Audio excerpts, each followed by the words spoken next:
The Baltics have played a key role in the Ukraine war, with Estonia's ex-Prime Minister Kaja Kallas, now the EU's foreign policy chief, leaving a lasting impact.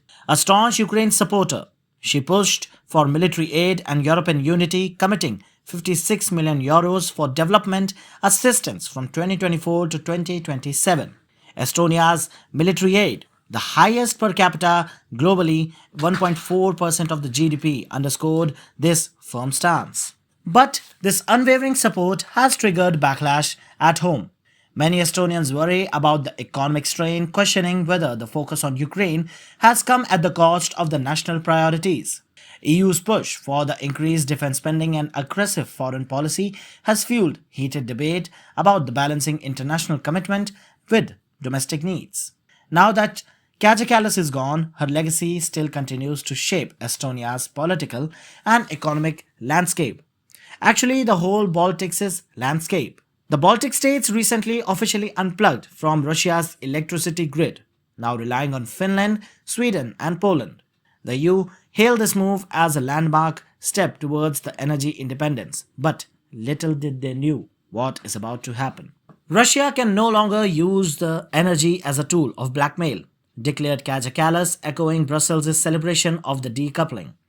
The shift also isolated Russia's Kaliningrad exclave, now forced to sustain its own power system. Moscow insists as of now that it is prepared to have a gas-built fire plant to ensure the stability. The European Commission President Ursula von der Leyen doubled down, calling this historic split. Power lines to Russia and Belarus are officially dismantled. These links to hostile neighbors will soon be history. Well, 3 decades after breaking from the Soviet Union, the Baltics have to cut off Russian gas, but their electricity grid remained tied to Moscow and Minsk until now. This move solidified their separation from Russia, but it comes at a steep price. Actually, a very humongous price. The electricity prices have surged across the region. Estonia, for example, saw cost spike from 126 euros per megawatt hour last week to 191 euros per megawatt hour, the highest in 2025 so far. The culprits, as per the European Union, are cold weather, weak wind, and solar output, also the rising gas prices and the damaged infrastructure. But they're not talking about the linking that they recently conducted. The gas prices on the Dutch TTF exchange have also hit a 2-year high, with experts predicting that they will stay elevated. The situation is worsened by the broken energy link. Estonia's S-Link 2 cable is down after anchor damage, and Lithuania's link to Sweden is only partially operational as of now. If these had been running, the electricity cost would have been significantly lower, but that is not the case as of now. Lithuania isn't faring any better. According to the VERT chairman, the prices will range from 90 euros to 130 euros megawatt per hour in the near future, with consumers on exchange-based pricing taking the hardest hit. So, as you see, the transition hasn't been smooth. With the fewer energy connection and unpredictable market factors, the Baltics are in for a tough ride. And let's be honest, this feels like another tax paid to Brussels.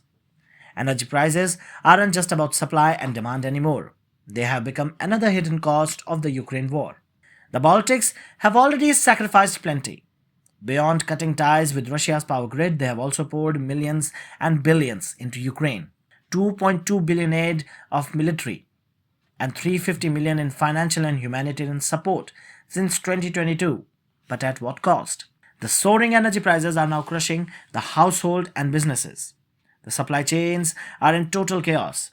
The economic uncertainty is scaring off the investors, and on top of that, these small nations have taken a disproportionate number of Ukrainian refugees, further straining their resources. And now this, another burden being piled on. It's as if Brussels has deliberately left the Baltics to fend for themselves.